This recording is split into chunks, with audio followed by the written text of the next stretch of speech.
Hi, everybody. My name is Nadine Aisha Jassat, and I am a poet and a writer, and also the author of Let Me Tell You This.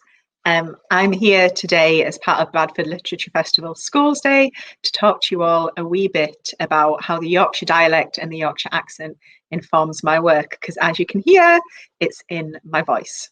So when I was growing up, I grew up in West Yorkshire, though I live in Scotland now. So I've been in Scotland for 10 years. But when I was growing up, I'd say things like, "Oh, mum, is the vote in for tea?" Or "I want something like that." And mum would be like, "You're never going to get anywhere if you're using those words."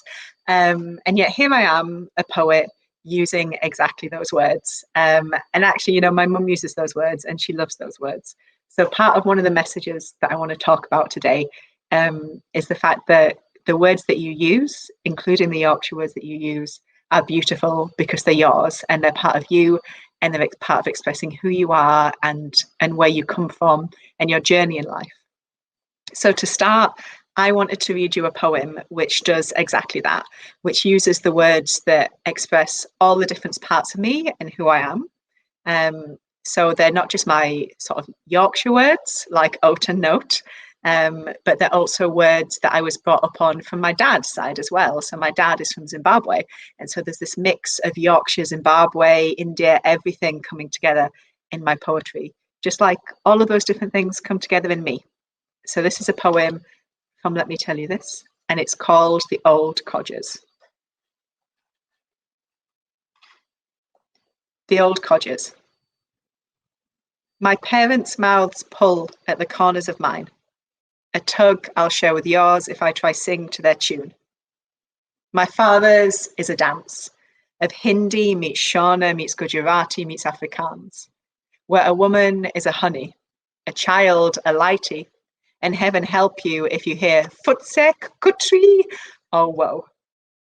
I grew up fluent in the tightened jaw of mild barley on the phone. Hello, this is Mr. Jassat speaking. His accent so suddenly English from a county we'd never visited. Never mind own. Me mother, all Yorkshire, all drawn out vowels. She calls a poem, and greets auntie with a rounded mouth and the India of her mind pressing on her tongue. She releases each sentence as a question, punctuated by an outside laugh that makes me want to ask who it is when it's at home. And I say oat and note and summer and in it. Lychee, not lychee. Samosa, not samosa. And I and arse and loo and snicket.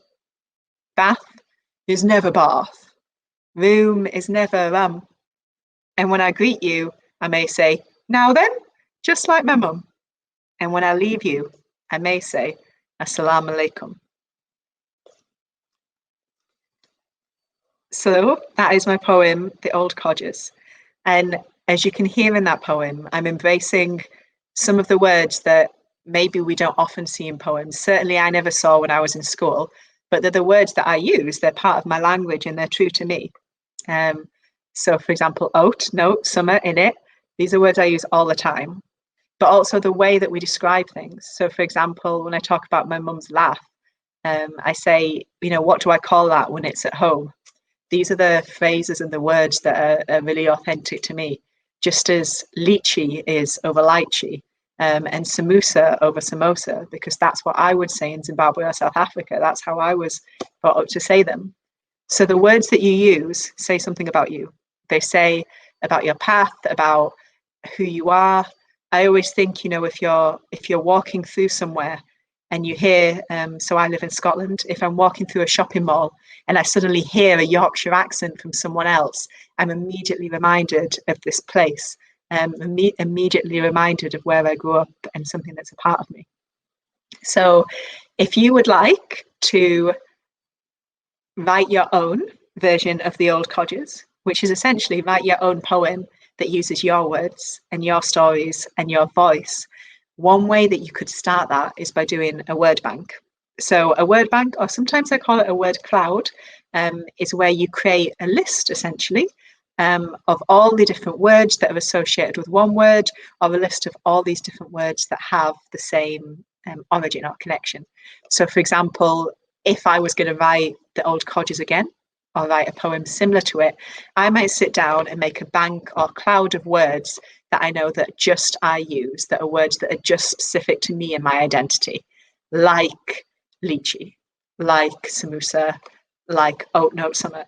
And then I would use those words and build them into a piece. Similarly, if you're maybe writing characters' voices, maybe you're going to write a novel or a short story, you could write down all the different word bank words that your character might use and put them into the story too. So I think that language can be like a beacon.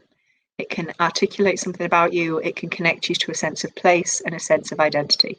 And I think it's really important that we use our words and languages that aren't often represented.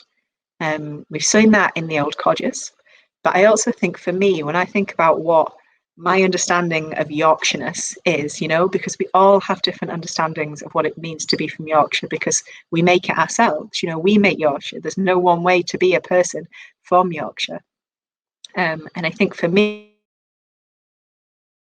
something that comes up in my that is directly related to that is its rhythm. Did you notice how in the Old Codgers poem it has this nice rhythm and flow? And I think for me, part of that comes from my Yorkshire dialect and my Yorkshire rhythms, and the way when my mum and I are talking together, we go back and forth, back and forth. But I think part of that as well, and that love for language, and when people can roll their R's, for example, part of that too comes from my dad's side and from my Zimbabwean heritage as well. So it's all this mixed together. And I think that's something really beautiful to express and really beautiful to share about yourself.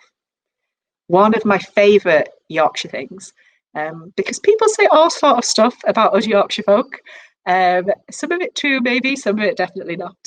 But something that I think I like about Yorkshire things is that, people always say, oh, you call a spade, right? I mean, it can be a stereotype, but people say, oh, you call a spade, you're down to earth.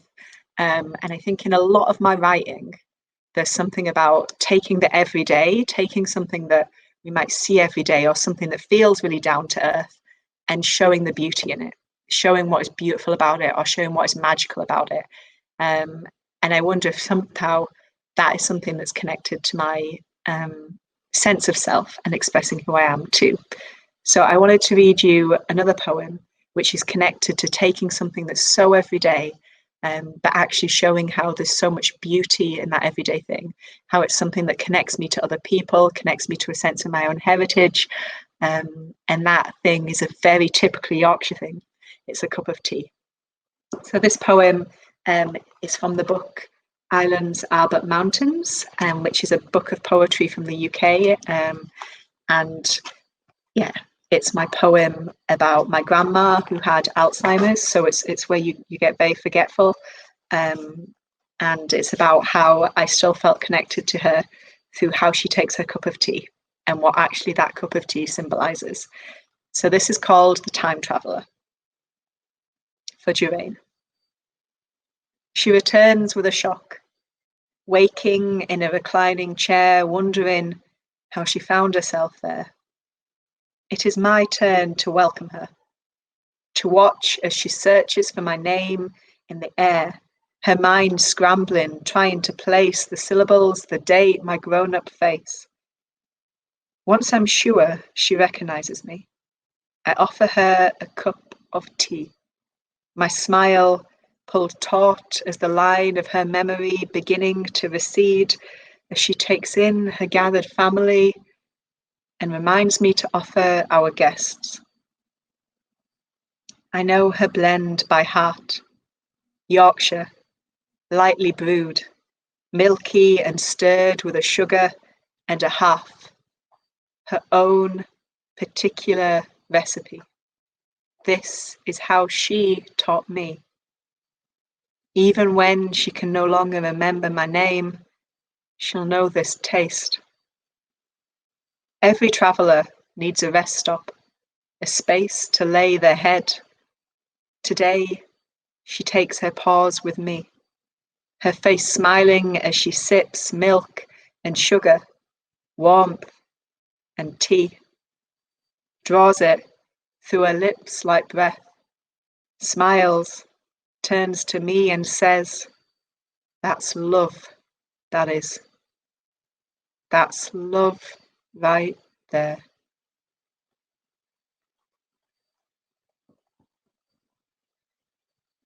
So I wrote that poem um, literally based on something that happened. That's exactly as it happened. Um, that moment where she asked me to invite our guests when it was just the family around us to have a cup of tea, and I made it exactly how she likes it, and I gave it to her, and she said, "That's love. That is. That's love right there." And to me, that was such an everyday moment, but it was something that was so beautiful, and it was something that to me captured so much of our relationship together. So for me in my poetry, I think it's about capturing those everyday moments, those true to life moments, and showing how they're beautiful. And I think if you want to capture something that's true to life, then you have to capture it in a way that's true to you, and you have to use your own language and your own voice.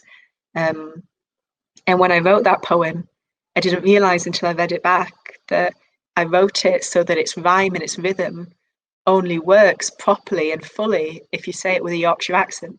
And I didn't intend that. That's just how it came out, because obviously that must be how I think.